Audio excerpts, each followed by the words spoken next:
प्रिय स्टूडेंट, आप सभी कैसे हो। हम आशा करते हैं, उम्मीद करते हैं कि आप सभी स्वस्थ होंगे और मस्त होंगे, अच्छे से एग्ज़ाम की तैयारी कर रहे होंगे।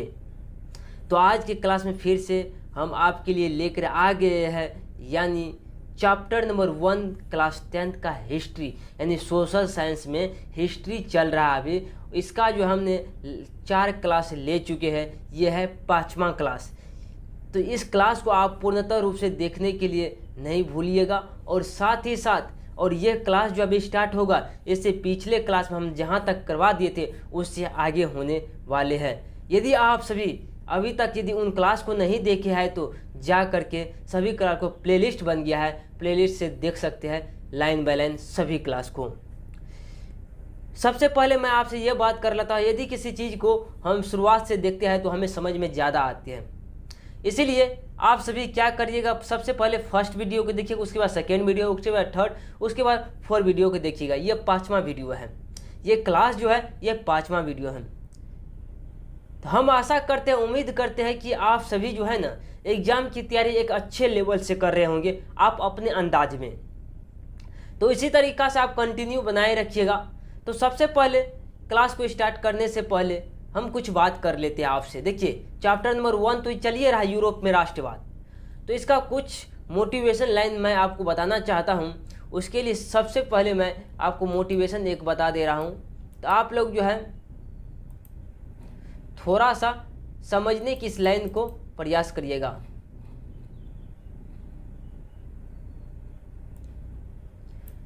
तो ये लाइनिंग अभी आपको दिखाई पड़ रहे होंगे, अब दिखाई पड़ रही है, यानी जितना भी हम क्या किया है इसको कलर कर दिया। अब ये लाइनिंग आपको दिखाई पड़ रहे होंगे। सबसे पहले देखिए, कह रहा उड़ने दो परिंदों को अभी शोक हवा में, कह रहा उड़ने दो परिंदों को अभी शोक हवा में, फिर लौट के बचपन के दिन नहीं आते। कह रहा है कि उड़ने दो परिंदों को अभी शोक हवा में, कह रहा उड़ने दो परिंदों को अभी शोक हवा में, फिर लौट के बचपन के दिन नहीं आते। कह रहा जो काम करना वही कर लो, यह अभी आपका चल रहा है, यह बचपना जो है ना, मतलब बचपन के दिन लौट कर नहीं आते फिर। इसलिए कहता है, इस लाइन्स का मतलब ये नहीं है कि आपका बचपन का दिन है तो आपको लौट के नहीं आएगा। अभी आपका कर्तव्य क्या है, इस कर्तव्य को समझना है।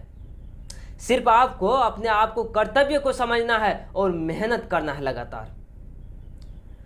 तो इसी लाइन के अंदाज से मैं अब आगे का क्लास स्टार्ट करने जा रहा हूं। सबसे पहले तो मैं इनको अब हटा दे रहा हूं, उसके बाद आप देखिए किस तरह से ये क्लास जो है लाइन बाय लाइन मैं करवा रहा हूं।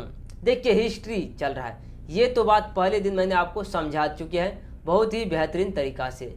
आपको इसमें समझने के लिए कोई भी दिक्कत हो, समस्या का सामना नहीं करना पड़े, ठीक है। अध्याय 1 है, चैप्टर नंबर 1 का हम बात करेंगे। उसके बाद है यूरोप में राष्ट्रवाद। फर्स्ट वीडियो जो मेरा खोलिएगा ना, फर्स्ट क्लास जो हिस्ट्री मिली है, उसमें सारा कुछ डिटेल में बताया दिया है मैंने कि यूरोप में राष्ट्रवाद क्या है। चैप्टर नंबर 1 में आपको क्या क्या चीज़ पढ़ना है, बिल्कुल आपको जानकारी मिल गई होंगी। ये सब क्लास चलिए, तो हमने आपको पढ़ा दी थी मेटरनिक तक। यदि आप पूरा क्लास हो जाएगा ना तो खत्म इस चैप्टर का, एक मैं 1 शॉट क्लास लाऊंगा आपके लिए, एक ही क्लास में पूरा चैप्टर को मैं खत्म करूंगा। तो उन क्लास को भी देखने के लिए ना भूलिएगा, ताकि आपका रिवीजन बने, रिवीजन हो जाए। अब यहाँ पे देखने का प्रयास करें, मेटरनिक तक मैंने आपको पढ़ा दिए थे, थोड़ा सा देख लेते। मेटरनिक कहाँ है, मेटरनिक जारवेला है, ये हो चुका था, वाटरलू का वियना सम्मेलन हो चुका था, बिल्कुल मेटरनिक आ गया। यहाँ तक पिछले क्लास में एक बेहतरीन तरीका से मैंने आपको बताने का प्रयास किया था।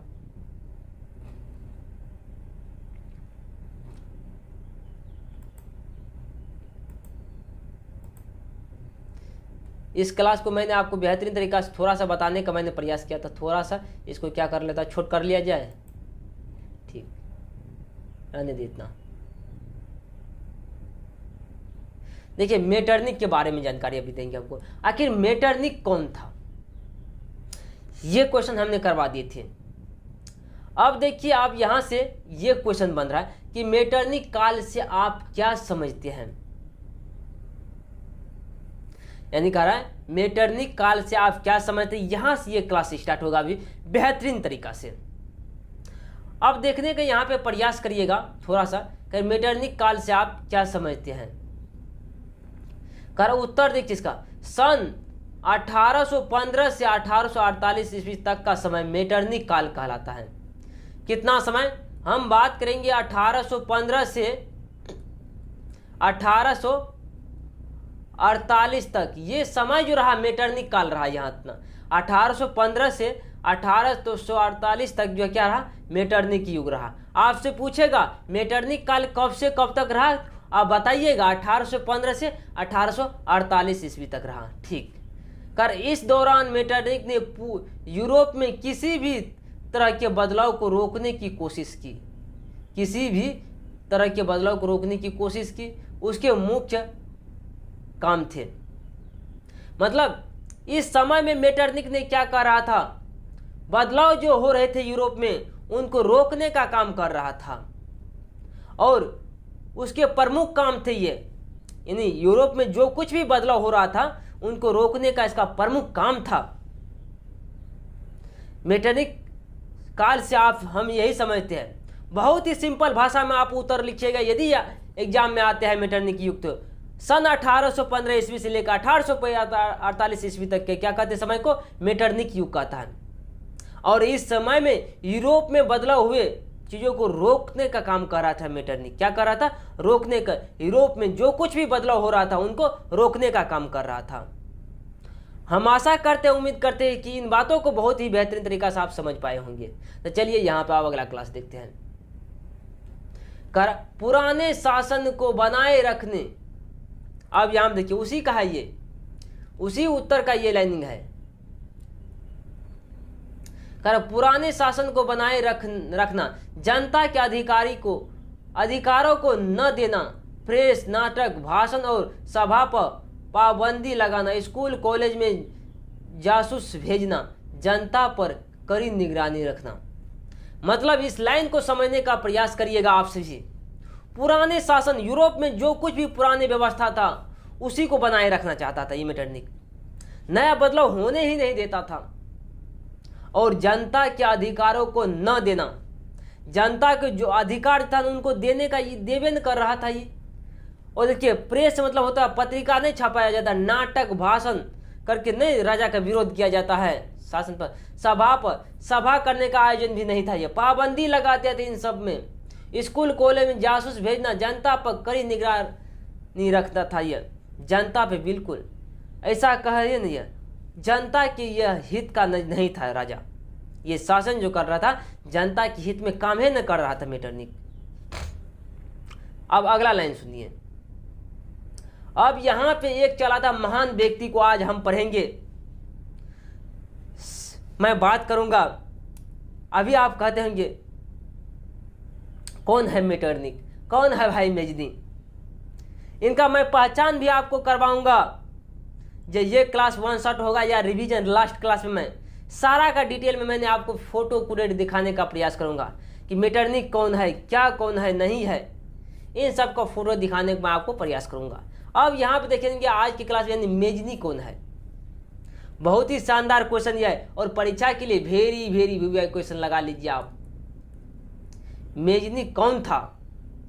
उत्तर देखिए, मेजनी का जन्म 1805 ईस्वी में जेनेवा इटली में हुआ था। मेजनी का जन्म आपसे पूछेगा तो आप बताइएगा 1805 ईस्वी में हुआ था। कहाँ पे हुआ था? जेनेवा में हुआ था, इटली में यानी हुआ था। मेजनी का जन्म 1805 ईस्वी में। हम बार बार काहे रिपीट कर रहे हैं? ताकि आपसे ऑब्जेक्टिव क्वेश्चन छूटे नहीं, मैं इसलिए रिपीट कर रहा हूं। आप लोग इन बातों को समझने का प्रयास कीजिए। अब यहां पे देखेंगे हम, इसे इटली के एकीकरण का मसीहा कहा जाता है। इसे क्या कहा जाता है? इटली के एकीकरण का मसीहा कहा जाता है। वह एक देशभक्त लेखक और विचारक था। मेजनी को इटली के एकीकरण का मसीहा कहा जाता था। इटली पहले जो है ना छोटे छोटे टुकड़ों में बटा हुआ था, उसको एकजुट करने का, एकीकरण का मतलब होता है एकजुट। जैसे में हम बात करेंगे, मान लीजिए चावल के दाना आप दुकान से खरीद के ले रहे, यदि वो हरा गया, गिर गया नीचे, उसको क्या करते? एकत्रित करते होंगे आप लोग, आप सभी। और यही चीज को एकत्रित करना है, किसी भी चीज को एकत्रित करना ही एकीकरण कहलाता है। क्या कहलाता है? एकीकरण कहलाता है। और ये जैसा देशभक्त था मेजनी, कैसा व्यक्ति था? हम कहेंगे देशभक्त था, देश हित में काम कर रहा था ये मेजनी। अब यहां देखिए, बहुत ही अच्छे तरीका से ये सजाकर मैंने लिख कर लाया हूं आप सभी के लिए। करा 1830 ईस्वी में उसने नागरिक आंदोलन चलाया। 1830 ईस्वी में क्या किया था? नागरिक आंदोलन चलाया। और 1831 ईस्वी में यंग इटली संघ की स्थापना की थी। आपसे पूछेगा यंग इटली की स्थापना कब की थी? तो 1831 ईस्वी में किया था। 1830 ईस्वी में उसने नागरिक आंदोलन चलाया और 1834 ईस्वी में यंग यूरोप नाम से एक संगठन बनाया। उसका सपना था कि पूरा इटली एकजुट होकर राष्ट्र बने, एक राष्ट्र बने। यानी मेजनी का ये था भावना कि पूरा इटली जो है एकजुट होकर के एक राष्ट्र बने। कितना ये बहुत ही आदमी था। देखिए, गांव घर में भी कोई व्यक्ति होता है जो एक दूसरे को एकजुट करने का काम करते हैं। आपस में यदि लोगों के बीच तालमेल नहीं होते, वो क्या होते? उसी को बोलते हैं हम महान व्यक्ति। गांव का तो सबसे महान व्यक्ति वही है जो एक दूसरे को समझा बुझा कर रखते हैं। अब यहां पे देखने का हम प्रयास करेंगे एक बेहतरीन तरीका से। 1830 की फ्रांसीसी क्रांति, यूरोप की क्रांति के बारे में हम देखेंगे। क्या चीज को देखेंगे? 1830 की फ्रांसीसी क्रांति, यूरोप की क्रांति। यानी 1815 ईस्वी में लुई 18वां फ्रांस का सम्राट बना। कब बना लुई 18वां सम्राट फ्रांस का? तो 1815 ईस्वी में। 1824 ईस्वी में इसकी मृत्यु हो गई। आपसे पूछेगा लुई 18वां की मृत्यु 1824 ईस्वी में हुआ था। कब हुआ था? तो आप पूछेगा 1824 ईस्वी में हुआ। इसके बाद चार्ल्स 10वां राजा बना। इसके बाद क्या बना? चार्ल्स 10वां। इसी को चार्ल्स 10वां कभी काल एक्स लिख देते हैं, तो आप लोग न घबराइएगा। और वह बहुत ही कट्टरपंथी था। ये क्या था? कट्टरपंथी था। और उसने चर्च की ताकत बढ़ाई, चर्च की ताकत बढ़ाई और आम लोगों से वोट देने का अधिकार छीन लिया। पहले जो राजा चुनने के लिए आम जनता लोग वोट देते थे, यह अधिकार ही छीन लिया। यानी आम जनता जो वोट नहीं दे सकता है, ऐसा ही विचारधारा का आदमी था। देखो मेजनी तो चला, मेजनी तो रहा, लेकिन मेजनी कैसा आदमी? बहुत ही बढ़िया आदमी था। लेकिन उसके बाद देखिए ये लुई 18वां आ जाता है। इसके बाद भी ये गड़बड़ा जाता है फिर। अब यहाँ देखेंगे हम, करा 25 जुलाई 1830 को उसने 4 सख्त कानून बनाए। किसने?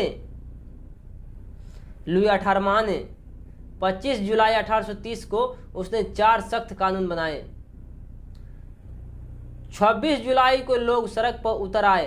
25 जुलाई को बनाए यानी 26 जुलाई को, मतलब जनता के कुछ था गड़बड़ सरबर, यानी कानून ये बनाए थे 4 गो। कह रहा 4 जुलाई को लोग सड़क पर 26 जुलाई को सड़क पर उतर आए और आंदोलन शुरू हो गया। जब यदि राजा के बातों से जनता सहमत नहीं होंगे तो क्या करेंगे? रोड पर ही उतरेंगे ना, आंदोलन शुरू करेंगे। उसी प्रकार से क्या हुआ? आंदोलन शुरू हो गया।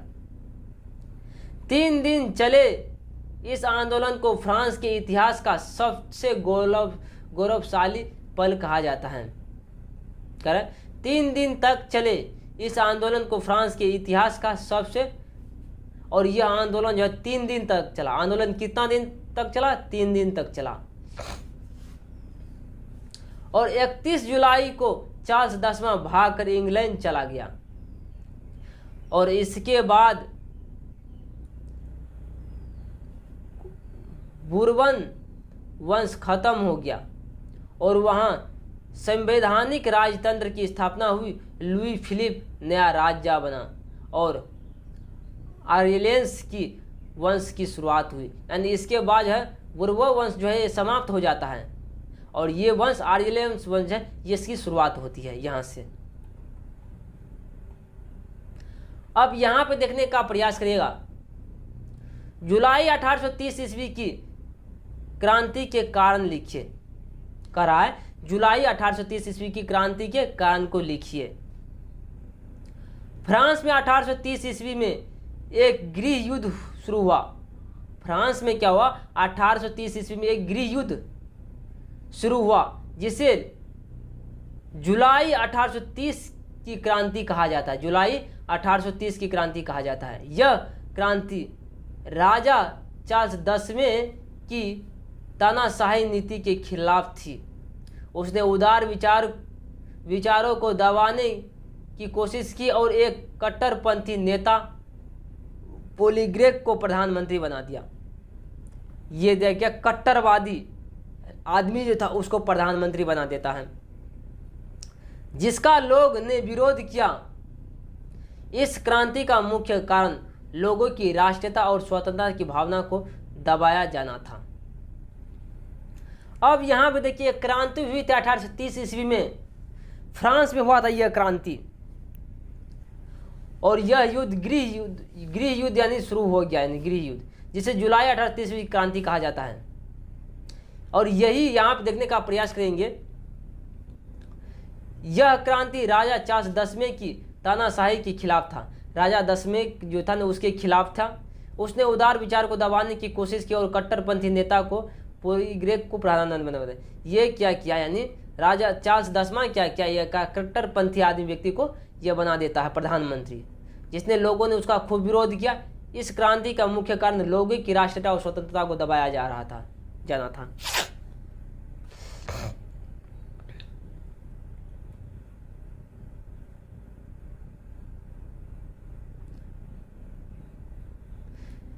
अब यहां देखिए, मेटरनिक ने कहा था जब फ्रांस छींकता है तो पूरा यूरोप बीमार हो जाता है। जब फ्रांस छींकता है तो पूरा यूरोप को खांसी जुकाम हो जाता है। ऐसा किसने कहा था? मेटरनिक ने कहा था। कौन कहा था? मेटरनिक ने कहा था।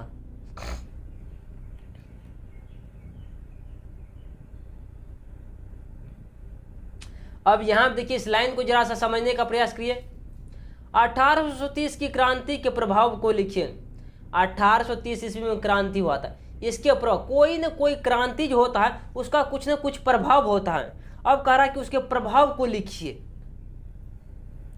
तो आइए उनके प्रभाव को हम देखते हैं बहुत ही बेहतरीन तरीका से। वियना कांग्रेस के उद्देश्य विफल हो गया। वियना कांग्रेस के उद्देश्य क्या हुआ? विफल हो गया। पूरे यूरोप में सामाजिक, आर्थिक और सामाजिक राजनीतिक बदलाव आने लगे। यह क्रांति जो है, इसके बाद जो क्या हुआ, देखिए, पूरा यूरोप में सामाजिक, आर्थिक और राजनीतिक बदलाव आने लगे। देशभक्त की भावना मजबूत हुई। देशभक्त की क्या हुआ? भावना मजबूत हुई। जर्मनी, इटली, हंगरी, पोलैंड और यूनान में स्वतंत्रता विकास की मांग तेज हो गई। यानी जर्मनी, इटली, हंगरी, पोलैंड और यूनान में स्वतंत्रता और विकास की मांग तेज हो गई, बिल्कुल तेज हो गया यहां से। तो देखिए स्टूडेंट,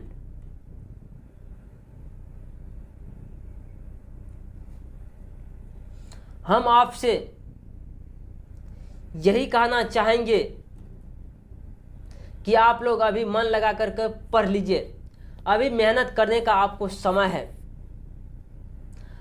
आप लोग यह भली भांति जानते हैं, मैं जो है किसी भी क्लास को ज़्यादा देर तक नहीं लेता। क्यों? ताकि आप जो बोर न हो जाए, इसीलिए मैं चाहता हूँ कि आपको कम पढ़ा करके और एक बेहतरीन तरीका से मैं आपको समझा पाऊँ। यदि हमसे कुछ त्रुटि हो जाते हैं तो आप वीडियो के कमेंट बॉक्स में बताने का प्रयास करिएगा, ताकि मैं उन बातों को समझ करके फिर वैसा उसमें सुधार करने का प्रयास करूंगा। तो आज के क्लास यहीं तक रहने देते हैं, तो मिलते हैं अगले क्लास में। आज के लिए जय हिंद, जय भारत।